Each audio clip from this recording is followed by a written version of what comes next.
कभी सोचा है कि एक ही घटना किसी के लिए दुनिया खत्म होने जैसी हो सकती है और किसी के लिए मानो कुछ हुआ ही नहीं।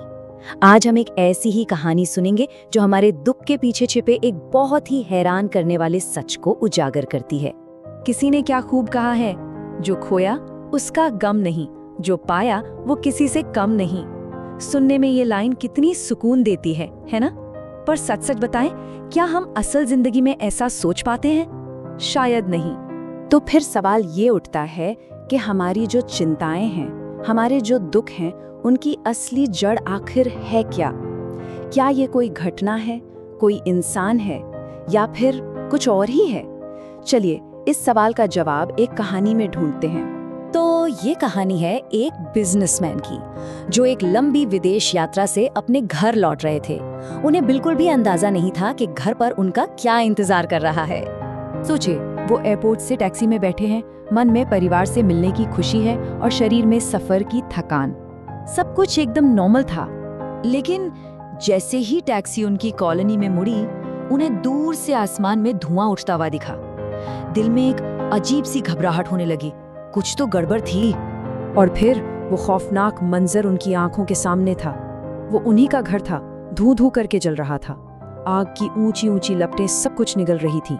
एक पल में मानो उनकी पूरी दुनिया ही उजड़ गई। वो भागे और पास जाकर देखा तो एक राहत की सांस ली।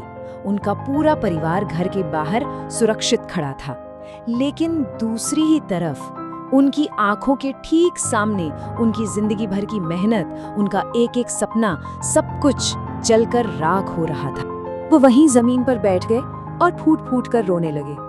बस एक ही बात चिल्ला रहे थे, मेरी जिंदगी भर की कमाई, अरे सब कुछ खत्म हो गया, सब कुछ राख हो रहा है। लेकिन तभी उसी गहरे सदमे के बीच कहानी में एक ऐसा मोड़ आता है जो सब कुछ बदल देता है। एक छोटी सी खबर और सारा दुख मनो हवा हो जाता है। अपने पिता को इस तरह टूटते हुए देखकर उनका बड़ा बेटा दौड़कर उनके पास आया।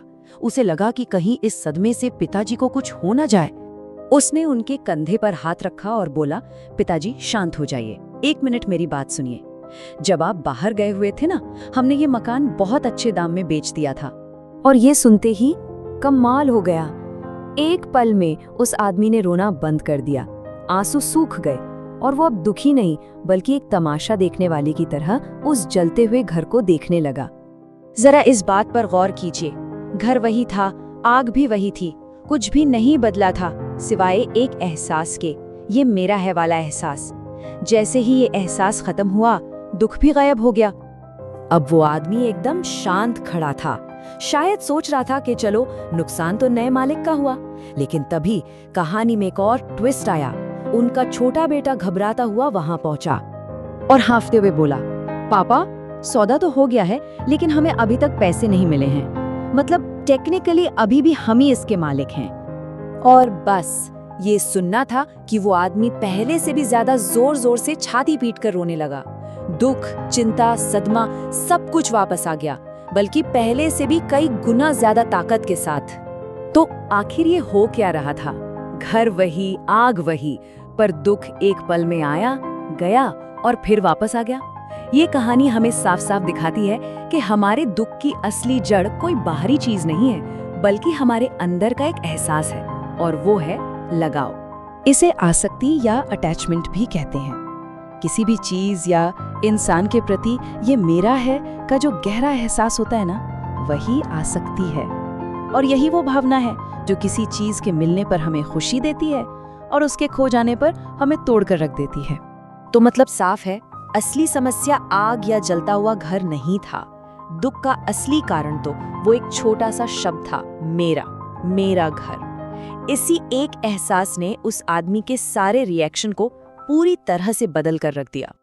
तो क्या इसका मतलब ये है कि हमें किसी चीज से जुड़ना नहीं चाहिए या किसी की परवाह नहीं करनी चाहिए? नहीं नहीं, बिल्कुल नहीं। बल्कि ये कहानी हमें मन की शांति पाने का एक रास्ता दिखाती है। चलिए देखते हैं कि हम इससे क्या सीख सकते हैं। देखिए, इस पूरी कहानी का निचोड़ यही है कि हमारी ज्यादातर तकलीफें घटनाओं से नहीं, बल्कि उन घटनाओं से जुड़े हमारे लगाव से आती हैं। ये जो मेरा होने का एहसास है, यही सुख और दुख दोनों की जड़ है। इसका मतलब ये बिल्कुल नहीं है कि हम लापरवाह हो जाएं। इसका मतलब है कि हम ये समझें कि अपना नजरिया बदलकर हम अपनी भावनाओं को कंट्रोल कर सकते हैं। और इसी समझ को अनासक्ति यानी डिटैचमेंट कहते हैं, जो मन की शांति का एक बहुत बड़ा रास्ता है। और आखिर में ये कहानी हम सबके लिए एक बहुत जरूरी सवाल छोड़ जाती है कि हमारी अपनी जिंदगी में ऐसी कौन सी चीजें, रिश्ते या मान्यताएं हैं जिनसे हमारा ये मेरा है वाला लगाव हमारी चिंताओं को बेवजह बढ़ा रहा है। इस पर सोचिएगा जरूर।